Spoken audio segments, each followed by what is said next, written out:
राधे राधे। बोले कपिल देव महाराज की जय हो। आज हम भगवान से प्रार्थना करते हैं कि सभी भक्तों के घरों में सुख शांति हो, भगवान सभी को अच्छे अच्छे आशीर्वाद दें।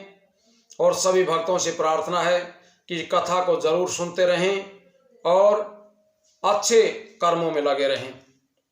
जो अच्छे कर्म करता है उसे मुक्ति प्राप्त हो जाती है, आगे चल करके अच्छे परिवार में उसे जन्म मिल जाता है, और जो बुरे कर्म करता है उसे बुरी योनि प्राप्त होती है।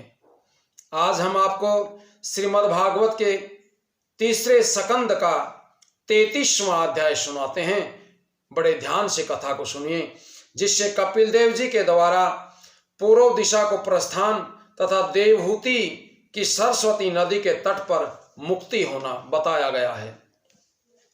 मैत्रेय जी बोले कि हे विदुर जी, इस ज्ञान के सुनने के बाद देवहूति ने कपिल देव जी को दंडवत करके इस प्रकार प्रार्थना की कि हे प्रभु, आपके उपदेश से मेरा संसारी माया मोह तथा कर्दम जी के वियोग का दुख समाप्त हो गया है, इसलिए मुझे गृहस्थ आश्रम की इच्छा नहीं रही है। हे महात्मन, महाप्रलय के समय ब्रह्मा आदि देवता भी आपकी माया में पड़कर के नष्ट हो जाते हैं, और वह आपकी माया भी आपके स्वरूप में लीन हो जाती है। उस समय आप अकेले ही अंगुष्ठ प्रमाण बालक का स्वरूप धारण करके बरगद के पत्ते के ऊपर अक्षीर सागर में शयन करते हैं। अवतार धारण करना आपकी इच्छा पर ही निर्भर करता है।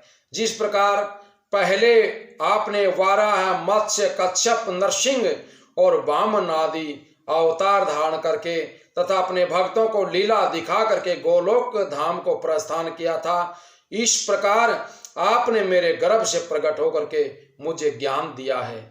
देवहूति के द्वारा इस प्रकार प्रार्थना किए जाने पर श्री कपिल देव जी ने प्रसन्न होकर के कहा कि हे माता, तुम इस ज्ञान को सूर्य के समान प्रकाशवान और अत्यंत उत्तम समझना।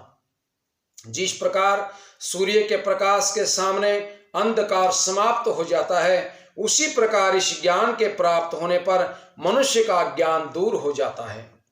गुरु, ब्राह्मण, साधु, वैष्णव तथा हरि भक्तों को ये ज्ञान बताना होता है और दूसरे को ये ज्ञान नहीं बताना चाहिए।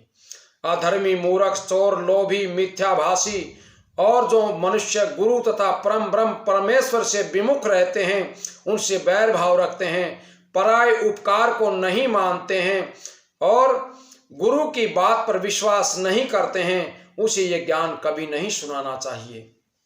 इतना वृतांत बता करके पुनः कपिल देव जी बोले कि हे माता, अब मैं संसार गंगा सागर तीर्थ के किनारे पर जाता हूं, तुम्हें जो भी चीज की कामना हो वह मुझसे मांग लो।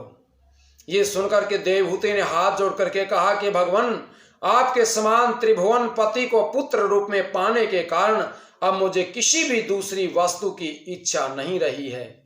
देवहूति के ये वचन सुनकर के प्रभु श्री कपिल देव जी पूर्व दिशा की ओर चले गए। उसके बाद देवहूति भी सांसारिक माया से मुक्त होकर के विमान आदि को वहीं त्याग करके सरस्वती नदी के तट पर बैठ करके पवित्र मन से श्री नारायण भगवान का ध्यान करने लग गई। श्री नारायण का स्मरण करते हुए जब उसका देह सरस्वती नदी में समा गया, तब उसकी चैतन्य आत्मा ने मोक्ष पद को प्राप्त कर लिया। हे विदुर जी, जो कथा मैंने आपसे कही है, इस कथा को जो कोई मनुष्य एकाग्र चित्त मन से सुनेगा या कहेगा, वह जगत में मनोइच्छित फल प्राप्त करके अंत में मोक्ष पद को प्राप्त कर जाएगा। बोले श्री कृष्ण भगवान की जय हो। बोले भगवान कपिल देव महाराज की जय हो।